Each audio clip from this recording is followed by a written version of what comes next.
Okay, guys, this is a story time. I'm traumatized.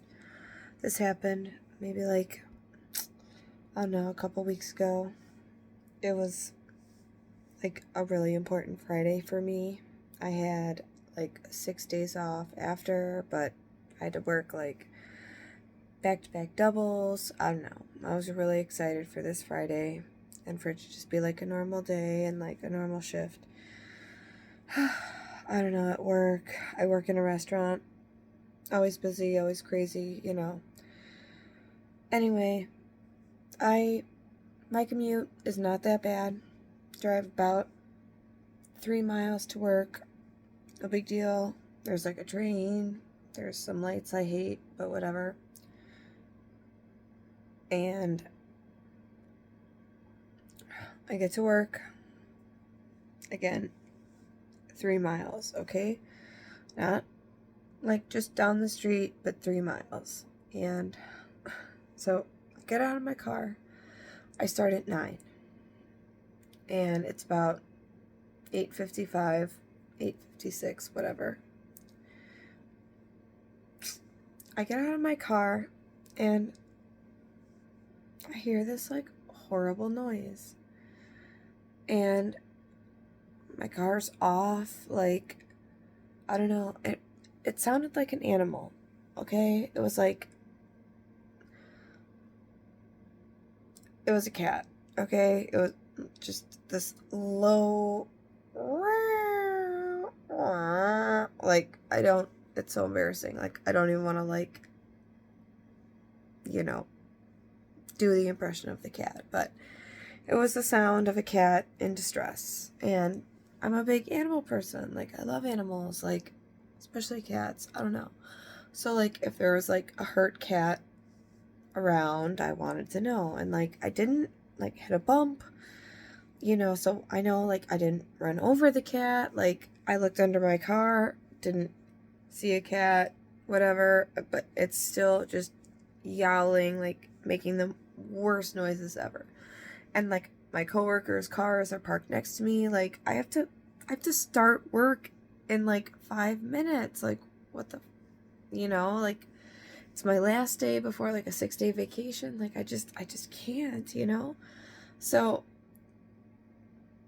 I look under my coworkers' cars, and I don't see a cat. But as I have my ear down to the floor,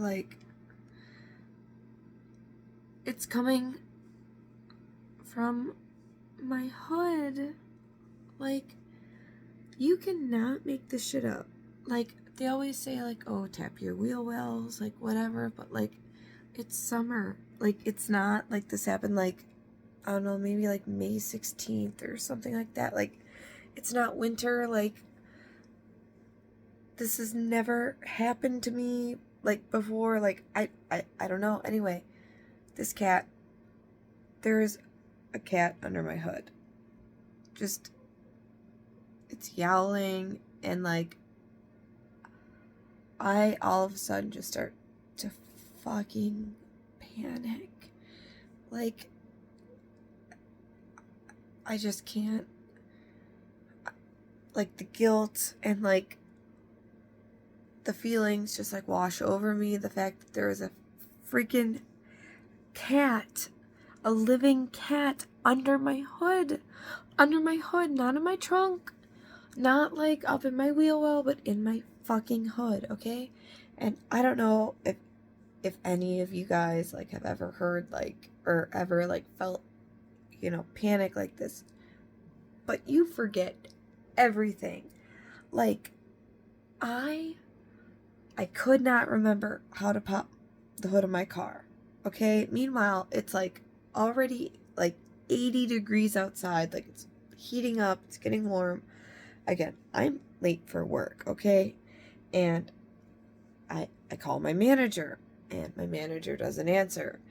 And I call one of my coworkers who I know is there because I can see his car, and he doesn't answer either. And I guess in this blacked out panic mode, I left a very embarrassing voicemail.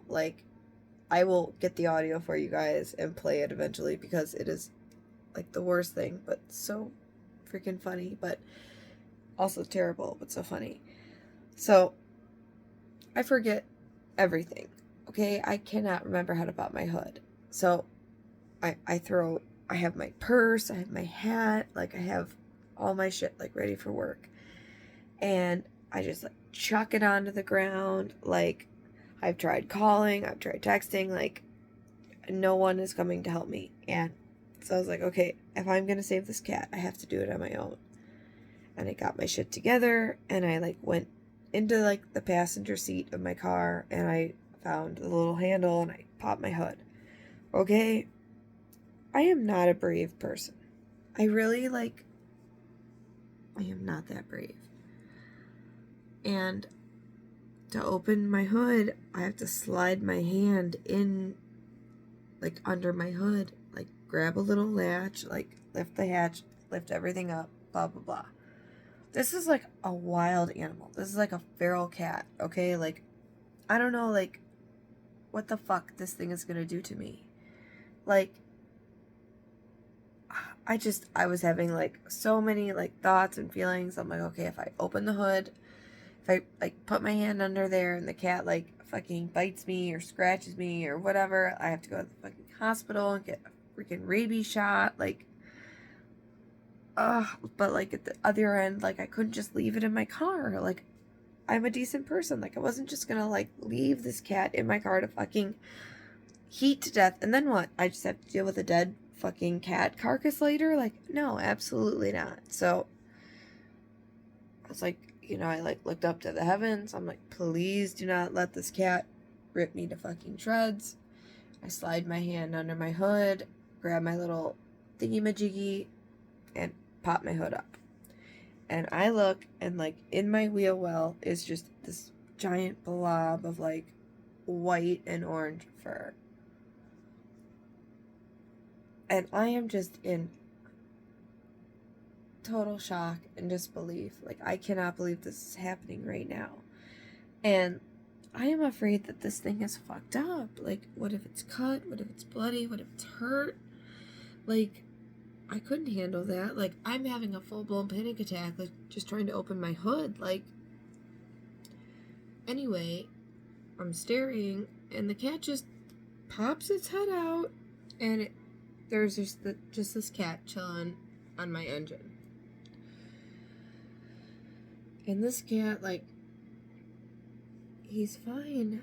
Like, he, like, was obviously, like, a stray. He was obviously malnourished. Like, he had just, like, infected eyes. Like, he had mats. He just was not, like, a healthy-looking cat. But he just rode 3 miles in my car.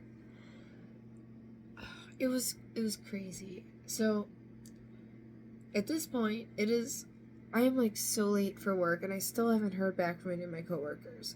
So, like, I don't know what to do. The cat is just sitting on my engine, like, crying and, like, so upset. And, like, it's, like, trying to jump down, like, from my engine onto the floor or the ground, whatever. And, like, I try to grab it, and it's so skinny and so malnourished, and I'm, like, so upset, and, like, I didn't know what to do, so I just kind of, like, where, like, I park, it's kind of enclosed, but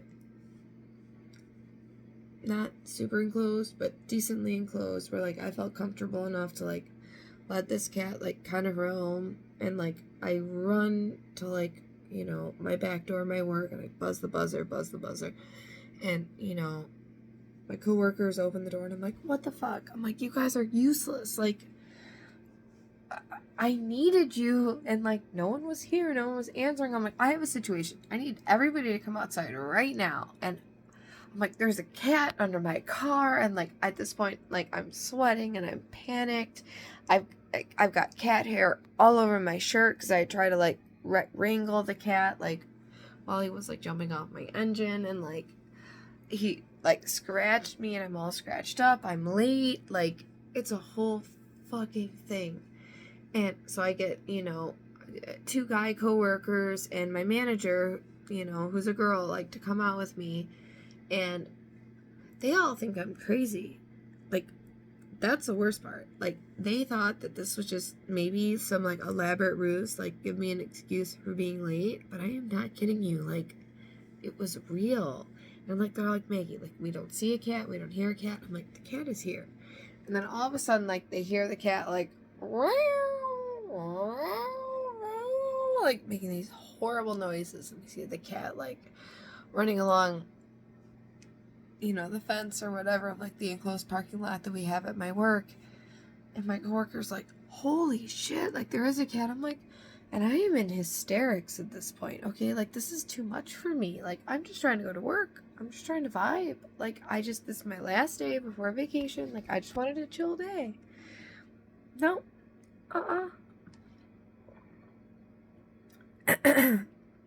Couldn't happen. So, my friends are like, coworkers, friends, same thing. They see the cat running by and they're like, oh my god, holy shit, like, there really is a cat. I'm like, bro, like, I would not lie about this. So the guys are like, fuck this, like, we gotta open this restaurant. Like, we're going back inside. And, like, thank goodness for, like, my beautiful, like, female manager who, like, cares about animals, like, especially cats. Like, like, she, like, empathized with me and, like, I felt so bad. Again, I drove 3 miles with this thing in my car. Oh. So it ended up being such a sweet cat. Like, came right up to me. But, like, where we work, like, there's, like, loading docks nearby, like, all that stuff. And the poor thing was just afraid. And me and my manager were calling, like, the police stations nearby. And I guess it was a jurisdiction issue, which also freaking tickles me because, like, it's a cat. And they were like, oh, well, you live in this town and you drove to this town. So technically the cat belongs to the town that you live in. But because you're in a different town where your job is, we cannot pick up the cat. So then when I called the police station of the town that I was actually in, they were like, oh, well, because the cat came from the town you live in, we can't pick it up. They were having a jurisdiction fight over the cat. So I had to wrangle this feral stray cat into my car, drive to my town's police station because they said that they would take the cat and they would help me if I could get it there. And I was like, what if I drive it there? And they're like, you're really willing to drive this cat there? And I'm like, me and this cat have been through a lot together. Like, I need to see this through. And I think, my manager helped me, like, get, like, a box or something and, like, put the cat in the box. And I had to put him back in the car. Well, she just went through a very traumatic experience in the car. Oh, my God. It was just one of the wildest experiences ever. I drove, like, the 3 miles it was from, my work to the police station of my town where the cat apparently has jurisdiction. I don't fucking know. And, like, the women at the police station were super nice. They were, like, cat ladies and, like, and, like, the cop that ended up taking the cat to, like, like, the vet or whatever, like, he wasn't a cat guy, but, like, the women, like, were, and, like, I don't know, everyone was just so nice, but this cat fucked me up, like, scratched me, and, like, I didn't know where it had been. Oh, I had to go home and, like, take a shower and basically burn my clothes, like, I had to, like, strip down, like, in my, like, driveway of my house, because my mom didn't want me coming in, like, covered in, like, fleas or whatever, and, like, I have a cat myself, like, at, my house, and, like, oh my God, it was just the craziest story, and I just wanted it told, like, fully and properly, which I didn't even really fully tell it, like, properly. Like, there are parts where I'm in the Westmont police station, like, washing up, like, hey, the cat's still up for adoption at Hinsdale Humane Society in Illinois. Like, yo, if you're looking for a cat who's, like, chill as fuck, like, Hinsdale Humane Society. His name's Jasper. Like, hit him up. Like, he's my homie. Like, I wish I could have him, but my cat here would fuck him up, and, like, that's no life for him, and I'm not gonna do that just to be selfish, but I don't know. It was just a crazy story, and I just wanted this on record for whoever gave a shit. But, yeah, my life. Who does this happen to? 3 miles. 3 miles. This cat drove in my engine. My engine. The car was running. I was driving to work. I may have had, like, the radio on, like, didn't hear shit. It was, I still don't think my coworkers have forgiven me because they just care that, like, I couldn't help open the store. Oh, I don't know. But, adopt, don't chop. Peace out.